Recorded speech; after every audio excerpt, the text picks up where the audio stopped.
नमस्कार दोस्तों। पूछता है भारत, पिछले कुछ समय से ये शब्द सोशल मीडिया पर या आपके टीवी पर आपने खूब देखा होगा। मुंबई पुलिस कमिश्नर परमबीर सिंह ने जब से रिपब्लिक टीवी पर टीआरपी खरीदने का आरोप लगाया है, तब से राइवल चैनल्स को मौका मिल चुका है रिपब्लिक टीवी की टांग खींचने का। और बाकी दो चैनलों पर भी आरोप लगे हैं, लेकिन छोटे चैनल होने की वजह से उन पर कोई ध्यान नहीं दिया जा रहा है। और बाकी पर ध्यान जाएगा भी कैसे, क्योंकि पूछता है भारत चिल्ला चिल्ला कर और भारत में मीडिया और पत्रकारिता को एक नए आयाम तक पहुंचाने वाले रिपब्लिक टीवी ने पिछले कुछ महीनों में काम ही ऐसा किया है कि और किसी चैनल पर ध्यान जाएगा ही नहीं। और रिपब्लिक टीवी वाले भी तो यही चाहते थे कि उनके चैनल से किसी का ध्यान हटे ही नहीं, इसीलिए शायद टीआरपी का यह खेल रचा गया होगा। हाँ, बाकी के चैनल भी टीआरपी बटोरने के लिए खबरें बनाते हैं। जी हाँ, बनाते हैं, जो होता है वो नहीं दिखाया जाता। लेकिन इन भाई साहब का तो कुछ ज्यादा ही हो रहा है। ये कहते हैं कि टिड्डियां पाकिस्तान रिमोट से कंट्रोल कर रहा है और भारत में भेज रहा है। फिर इनके यहां लाइव डिबेट में लोग तलवारें और भाले लेकर बैठते हैं।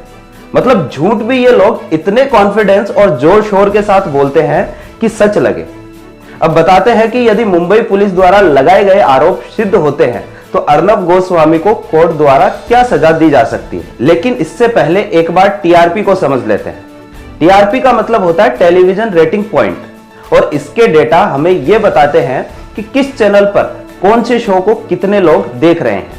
टीआरपी ज्यादा है मतलब चैनल को ज्यादा लोग देख रहे हैं और इस पर ज्यादा विज्ञापन आएंगे, जिससे चैनल की कमाई बढ़ेगी। अब यह कैसे चेक की जाती है? तो इसके लिए एजेंसियां शहर के किसी हिस्से में पीपल्स मीटर लगाती है और यह मीटर एरिया के सभी सेट टॉप बॉक्स से कनेक्ट होता है।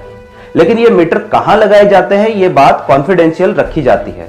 और हफ्ते में एक बार या 15 दिन में या महीने में एक बार किसी विशेष समय पर कौन सा प्रोग्राम कितने लोग देख रहे हैं, इसका पता लगाया जाता है। ये मीटर ज्यादातर शहरी क्षेत्रों में ही लगाए जाते हैं, इसलिए टीआरपी के आंकड़े 100% सही नहीं माने जाते। फिर भी इससे इतना आइडिया तो मिलता ही है कि ज्यादातर लोग कौन सी चीजें देखना पसंद कर रहे हैं। भारत में टीआरपी चेक करने की जिम्मेदारी INTAM यानी इंडियन टेलीविजन ऑडियंस मेजरमेंट और डार्ट यानी दूरदर्शन ऑडियंस रिसर्च टीवी के पास है। शुरू में जब केवल दूरदर्शन था, तब टीआरपी चेक करने की जिम्मेदारी डार्ट के पास थी और यह अभी भी एक्टिव है, बंद नहीं हुआ है। तो बात करते हैं कि इन टीवी चैनलों पर क्या आरोप लगे हैं। तो टीवी चैनल पर आरोप है कि पीपल्स मीटर लगाने वाली कंपनियों के कुछ कर्मचारियों को पैसे देकर यह पता लगाया गया कि ये मीटर कहां लगे हैं।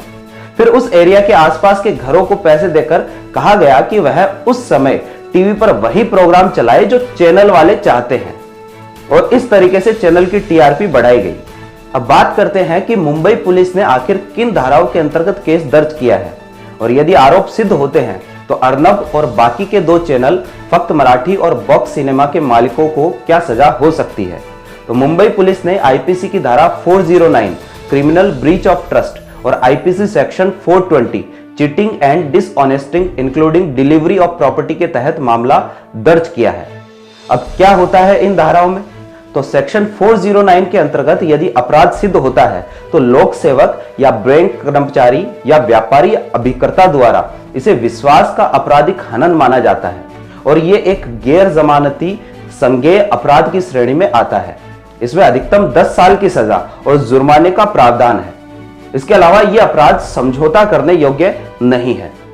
और फिर सेक्शन 420 के अंतर्गत यदि अपराध सिद्ध होता है तो छल करना और बेईमानी से बहुमूल्य वस्तु या संपत्ति में परिवर्तन करने या बचाने या नष्ट करने के लिए प्रेरित करने का अपराध माना जाता है, और यह भी एक गैर जमानती संज्ञेय अपराध है। इसके लिए अधिकतम 7 साल की सजा और जुर्माने का प्रावधान है, लेकिन इसमें कोर्ट की अनुमति से दोनों पक्षों के बीच समझौता हो सकता है। ध्यान रखिएगा, ये सारी सजाएं तभी मिलती है जब अपराध सिद्ध होता है, और अर्नब गोस्वामी को सजा होगी या नहीं, यह तो कोर्ट में केस पहुंचने, अपराध साबित होने के बाद ही तय होगा। बाकी हमारे देश में और भी बहुत से गंभीर अपराधों के लिए भी न्याय मिलने में जहां 15 से 20 साल लग जाते हैं, ऐसे में टीआरपी का अपराध तो इन सब के सामने बहुत ही बौना है। तो ये थी आज की हमारी स्टोरी। अगर आपको स्टोरी पसंद आई हो तो वीडियो को लाइक कीजिए, शेयर कीजिए और हमारे YouTube चैनल को सब्सक्राइब जरूर कीजिए। धन्यवाद।